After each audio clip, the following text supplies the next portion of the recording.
2014 में 8,000 से लीड मिला था, हम लोग आरजेडी को हराए थे। और 19 में 13,000 से 7 पंचायत में हम लोगों ने आरजेडी को हराया था। कार्यालय हर बार सामने खोल लेते हैं, पता नहीं हर बार मैंने सामने रख के हारने का, और हर बार हम लोग कार्यालय यही रहता है। और विधानसभा में भी तो आप चरौद की महान जनता को हम प्रणाम करते हैं कि आपकी वोट की ताकत से अब लालटेन इस जिले में जलने वाला नहीं है। लिख लीजिए, लालटेन ना बाजार में बिकता है ना किसी के घरों में दिखता है। इसीलिए जो सिंबल लेके आए हैं देवेश बाबू ने, इस तीर से उस लालटेन को माँ सीता की कृपा से पहले ही फोड़ के छोड़ चुके हैं। देवेश बाबू जब पहली बार उनकी घोषणा बिहार में प्रथम इन्हीं की घोषणा हुई थी, और ये इस जिले के लिए सौभाग्य की बात है कि इस जिले में एक बड़ा नेता मिला है। अपने कर्मों से एमएलसी तो बहुत लोग हो सकते हैं, लेकिन बिहार विधान परिषद का सभापति होना ये इनकी अपनी मेहनत, अपने कर्मों से इन्होंने इतना बड़ा पद इस जिले को गौरवान्वित करने के लिए, ये हम लोग के लिए गौरव की बात है। तो जब इनको टिकट मिला तो पत्रकार पूछा कि आप तो महागठबंधन से सीतामढ़ी लड़ रहे हैं, बोले कि हाँ एकदम लड़ेंगे, जीतेंगे भी, 2 लाख से जीतेंगे। डर के बोल रहे थे, उधर से उम्मीदवार थे आरजेडी से, 2 लाख से जीतेंगे।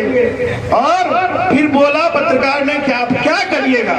सबसे बड़ा पहला काम मेरा माँ सीता की धरती पे अयोध्या की तरह माँ सीता का भव्य सीता मंदिर बने, ये मैं सबसे पहला काम करूंगा। लेकिन माँ सीता भी एकदम धर्म संकट में पड़ गई। भाई ये तो रखे हुए हाथ में लालटेन, एक हाथ में तीर, ये लालटेन वाला तो इनको मंदिर बनाने ही नहीं देगा। बनेगा? लालटेन के साथ रहते तो मंदिर बनता नहीं ना बनता। तो 22 जनवरी के राम मंदिर के उद्घाटन के बाद प्रभु श्री राम और माँ सीता की कृपा से ये गठबंधन ही देवेश बाबू ने तीर चला के पहले ही लालटेन को छोड़ चुके हैं इस जिला में। और उसके बाद मोदी जी का फूल लेके तीर के साथ आए और हम लोग को भी गर्व हुआ। तब बड़ी जोश में तब कहते हैं, फिर पत्रकार पूछा, तब बोले अब हम पहले 2 लाख से जीतेंगे, अब हम 4 लाख 5 लाख से जीतेंगे, और निश्चित रूप से आप जीतिएगा। आप मोदी जी और नीतीश जी के सिपाही हैं। आप अपनी कर्म के बदौलत बिहार में एक शख्सियत है, अपनी मेहनत की बदौलत समाज के हर वर्ग का काम करते हैं, कभी भेदभाव नहीं करते हैं। कह रहे थे हमारे लोजपा के अध्यक्ष, अरे भाई साहब भेड़िया आया भेड़िया आई तो हम लोग बच्चे में पढ़ते थे, वो झूठा कुछ भी बोलेगा। समाज 55 साल कांग्रेसियों ने राज किया है, उसको जितना झूठ बोलना है बोले। समाज में उसकी विश्वसनीयता आरजेडी और कांग्रेस की खत्म हो चुकी है, वो चलने वाला नहीं है उनका झूठ।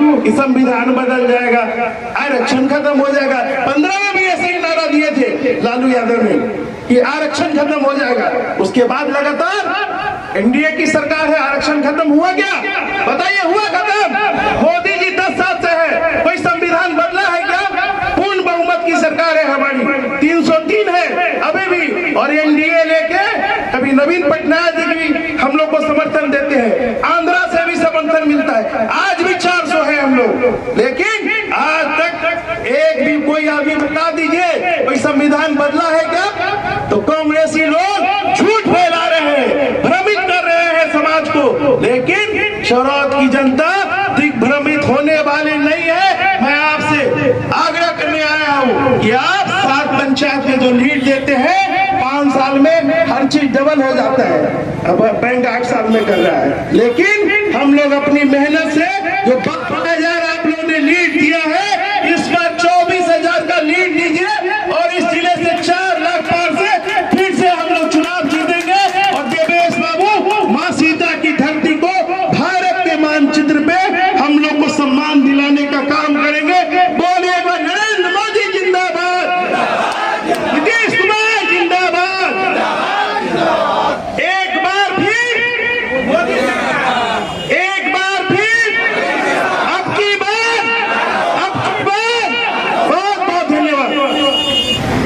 सह संयोजक आदरणीय संजय शाह मुखिया जी, जनता दल यूनाइटेड के प्रखंड अध्यक्ष भाई ओम प्रकाश राय जी, भारतीय जनता पार्टी के मंडल अध्यक्ष भाई राघवेंद्र चौधरी जी, लोक जनशक्ति पार्टी के प्रखंड अध्यक्ष भाई अशोक पासवान जी, विश्वनाथ मिश्र जी, यहाँ पर हमारे साथ आए हुए या हमारे से पहले से आए हुए 2-3 घंटा पहले से आए हुए भाई यहाँ के लोकप्रिय विधायक दिलीप राय जी, जिला के अध्यक्ष भारतीय जनता पार्टी के आदरणीय भाग रहे हो